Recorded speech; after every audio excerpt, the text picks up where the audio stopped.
অনেক বড় বড় ইন্তেজাম হয়। সেই তুলনায় আমাদের মাহফিল, আমাদের ইন্তেজাম, আমাদের ব্যবস্থাপনা তুলনামূলক ছোট। কিন্তু ছোট হওয়া সত্ত্বেও, ছোট হওয়ার পরেও রাসূলুল্লাহ যে বলেছে যে ছোট হোক কিংবা বড়, তাহলে আমাদের মাহফিলটা রাসূলের ভাষ্যের মধ্যেই আছে। কথা বলে ঠিক কিনা? আচ্ছা, এই তিনটা ছিল শর্ত।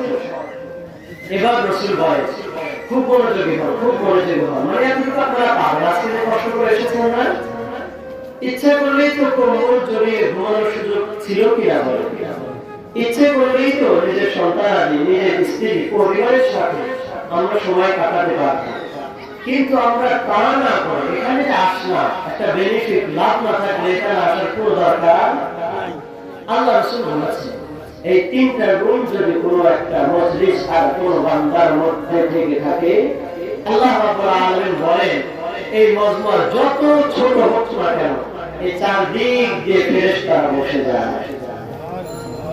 অর্থাৎ আমি বুকে হাত দিয়ে গ্যারান্টি নিয়ে বলতে পারি, এই যে কাটা বসে আছে না বাংলার পর, এর পাশে একজন ফেরেশতা বসে আছে। সুবহানাল্লাহ বলবেন। ওই যে পিছনে একজন মুরব্বি আছেন, তার সাথে ফেরেশতা বসে, ফেরেশতা। ওই যে আছে একটা কাকা আছেন, তার পাশেও ফেরেশতা বসে। দুনিয়ার মানুষ দেখেন কত বড় লাভের বিষয়। যদি এখনই এলান করা হতো, ঘোষণা দেওয়া হতো, দুনিয়ার সেলিব্রিটিরা আসবে, দুনিয়ার নায়ক আর নায়িকা আর গায়ক আর গায়িকারা আসবে, দুনিয়ার বড় বড় ফুটবলার আর ক্রিকেটাররা আসবে, লাইন ধরে জায়গা দেওয়া যেত না, তারা তাদের সাথে একটু দেখা করবে, একটা অটোগ্রাফ নিবে, একটু তাদের সাথে সংস্পর্শে অল্প একটু সময় বিনিময় করবে, লাইন ধরে জায়গা দেওয়া যেত না। কিন্তু আজকে আমার রাসূলুল্লাহ সাল্লাল্লাহু আলাইহি ওয়াসাল্লাম নিশ্চিত বাণীর দ্বারা যেটা বুঝি যে আমাদের ফেরেশতারা যেও আজকে এই নায়ক আর গায়কদের দান দেয়। আল্লাহ রাসূল বলেন এই যে ছোট ছোট মজলিস হয়, চারদিক দিয়ে ফেরেশতারা বসে, তার মানে রাসূল যদি সত্য হয়, রাসূলের কথা যদি সত্য হয়, এই বাড়িতে মানুষ না আসতে পারে, বেলতলের মানুষ না আসতে পারে কম বেশি, আল্লাহ ফেরেশতা আসতে দেরি করে। আর যেই বাড়িতে আল্লাহর রহমতের ফেরেশতা আসে, ওই বাড়িতে আল্লাহর রহমত বুঝে আসবে না। এক নাম্বার পাওয়া, আমরা ফেরেশতাদের সংস্পর্শে আমরা বসতে পারছি, এর জন্য খুশি না রাজা? খুশি। আল্লাহ রাসূল সাল্লাল্লাহু আলাইহি ওয়াসাল্লাম বলে দুনিয়ার মানুষ বেলতলের মানুষ তোমরা শুনে রাখো, শুধু এতটুকুই পাও না, আমি আল্লাহ তোমাদেরকে দান করে নেব, বরং আমি আল্লাহ বলে দিচ্ছি। এই যে চারদিক থেকে ফেরেশতা বসে গেছে, শুধু একটা একটা করে ফেরেশতা আল্লাহ রাসূলের ভাষ্য অনুযায়ী একজনের উপর আরেকজন, তার উপর আরেকজন, তার উপর আরেকজন, তার উপর আরেকজন, এরকম করে একেবারে সাত আসমান আল্লাহ রাব্বুল আলামিন আরশ আজিম পর্যন্ত এই মুহূর্তে চারদিক থেকে ফেরেশতার গোলাগুল শুরু হয়ে গেছে। বলে সুবহানাল্লাহ। শুধু তাই না, আচ্ছা বলেন তো দেখি, এই যে ফেরেশতাদের গুণগান, এই যে ফেরেশতাদের স্লোগান, এই যে ফেরেশতাদের একটা জ্ঞান আজকের বেলতল মাঠে, বেলতল এই বাড়িতে আল্লাহ তাআলা তৈরি করেছে, ওই আল্লাহ কি জানেন না? জানেন কি না?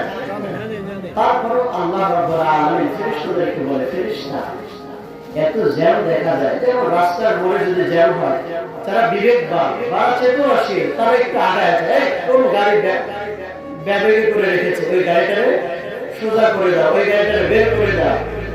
তো আল্লাহ রাব্বুল আলামিন জানতে, ও আমার ফেরেশতা, কোথেকে আসছে, এত আয়োজন কোথায়, এত জ্ঞান কেন তোমরা করতেছো? ফেরেশতারা আল্লাহ বেলতল আব্দুল করিমের ব্যাপারে যদি আমার কথা ভুল না হয়, এখন ফেরেশতা বলতেছে, এখন এই আল্লাহ, এখন এই ওয়াক্তে ফেরেশতা আল্লাহকে বলতেছে, আল্লাহ বেলতল ঈশার নামাজ পড়ার পর মুসল্লিরা আব্দুল করিমের বাড়িতে সবাই বসছে, মানুষজন হয়তো কোনো আর বেশি, আমরা ফেরেশতারা চারদিক দিয়ে বসে গিয়েছি, আমরা ফেরেশতারা চারদিক দিয়ে বসে গিয়েছি, জায়গা সন্তুলন হয় না, বাড়ির জায়গা অনেক কম, তবু আল্লাহ এ কারণে আরেকজনের কাঁধে আমরা বসছি, ওই ফেরেশতার ওই অনুপাতের জায়গা সন্তুলন হয়। হাদিসে কুদসি ভুল হওয়ার কোনো সম্ভাবনা নেই। সারা দুনিয়ার যত আলেম, যত মুফতি, যত মুহাদ্দিসিন সামনে আসে, সকলকে প্রশ্ন করবেন, সবার একই কথা, একই জবাব, যে একজনের উপর আরেকজনের এরকম করতে করতে সাত আসমান আরশ আজিম পর্যন্ত এখান থেকে ফেরেশতাদের দ্বারা পাওয়ার পর বলে সুবহানাল্লাহ। আমার এতটুকু খুশি হননি? আমার আল্লাহ আমাকে এত বেশি ভালোবাসে, আমার আল্লাহ আমাদেরকে বিনিয়ে চাওয়ায় এত কিছু দিতে চান যে এতটুকু তো ক্ষান্ত করেন না। যাচ্ছে শেষ হবে না, আপনারা শেষ পর্যন্ত থাকবে, কে কে থাকবেন না? এদের ব্যাপারে আল্লাহ বলে যাচ্ছে যখন শেষ হয়ে যাবে, গেটে যখন আমরা বের হয়ে যাবো, এই গেটটা এটা গেট, এই গেটে একজন ফেরেশতা দাঁড়াবে। হাদিসে আমি আগেও বলছি, মৃত্যু হবে না, বিশ্বাস করুন। আমার দায়িত্ব ছিল আপনাদের কাছে পৌঁছানো বলে পৌঁছাচ্ছি। এখানে একজন ফেরেশতা দাঁড়াবে, এখানে দাঁড়াবে, আল্লাহর রূহের ফেরেশতা দাঁড়াবে, এই বাড়িতে এখানে দাঁড়ায় বলবে, ও প্রত্যেকের নাম নেই, কে কে আছে? আমি আমার নাম ফেরেশতা নেই, এই হাসান মজিবুরের ছেলে, ওঠো, এমন ভাবে ওঠো তোমার জীবনের আর সরিয়া গুনাহগুলো নাই, এমন ভাবে ওঠো তোমার আমল আমার গুনাহগুলোকে সব আল্লাহ তাআলা ধুয়ে মুছে পরিষ্কার দিয়ে বলছে সুবহানাল্লাহ। এগুলো হলো আজকের আলোচনা অবশ্যই পাবেন, এটা আপনারা অবশ্যই পাবেন, এটা আমি দিচ্ছি না, এটা দিচ্ছেন কে? এই জন্য এখনো যারা বেলতলবাসী যারা এখানে আসতে পারে নাই, তারা কি এই সওয়াব পাবে? তারা কি এই প্রতিদান পাবে?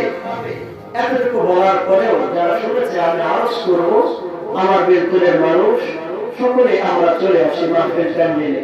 যতটুকু আলোচনা, আরেকটা কথা বলেন, লাভ আগে হিসাব কষে নেওয়া ভালো, আগেই দাম ধরো, গাড়ি উঠে আমরা বলি আগে কষাকষি করেন, পরে গিয়ে ঝামেলা করা দরকার, পরে গিয়ে বলবেন ওয়াজ শুনলাম কোনো লাভ তো হলো না, কানের মজা বোঝাই হয়েছে। যতটুকু আবশ্যকীয় ভাবে পাবে ওটা তো বললাম। আরেকটা কথা শুনুন, রাসূলুল্লাহ সাল্লাল্লাহু আলাইহি ওয়াসাল্লাম বলেছেন, দুনিয়ার ময়দানে যেখানে কোরআন ও হাদিসের আলোচনা হবে, মাসআলার আলোচনা হবে, ইসলামের একটা বিষয়, একটা আয়াত বা একটা হাদিসের ব্যাখ্যা আমি আপনি যদি জানতে পারি, আচ্ছা বলেন তো, জানা তো সকলেই জানতে পারবো, কম হোক কিংবা বেশি, বলে জানতে পারবো না? আল্লাহ রাসূল বলে শুধুই যদি জানতে পারে, আমল কিন্তু সবাই আবার করবে, করবে সবাই, হ্যাঁ 100% সবাই আমল করবে। আল্লাহ রাসূল জানে আমার উম্মত আমল করতে পারবে না, আমলের শর্তও জানে। আল্লাহ রাসূল বলে যদি শুধুমাত্র কথাগুলো জানে এবং শেখে, শেখার নিয়তে বসে চোখ কান খোলা রেখে সুন্দর কথাগুলো বোঝে এবং শোনে, এতে করে এক একটা মাসআলা, এক একটা আয়াতের ব্যাখ্যা, এক একটা হাদিসের আলোচনা, এক একটা ইসলামের গুরুত্বপূর্ণ পয়েন্ট যখন তারা উদ্ধার করবে, হাজার বছর নফল ইবাদতের চেয়ে আল্লাহ বেশি সওয়াব দান করবে। এখানে যারা আছেন একজন হাত উঠান তো, যে 1000 বছর বেঁচে আছে, হাত উঠান। কেউ আছে? আচ্ছা, যদি 1000 বছর বেঁচে আছে, আপনার বয়স 1000 বছর আছে? আচ্ছা, এমন কি কেউ আছে যে 1000 বছর বাঁচবে? কি বলে, এমন লোক নাই কেউ নেই, হ্যাঁ? আল্লাহ রাসূল বলে শুধু একটা মাত্র কথা যদি কেউ আত্মস্থ করে, শিখতে পারে, হাজার বছর নফল নামাজ পড়ার চেয়ে বেশি সওয়াব দান করে।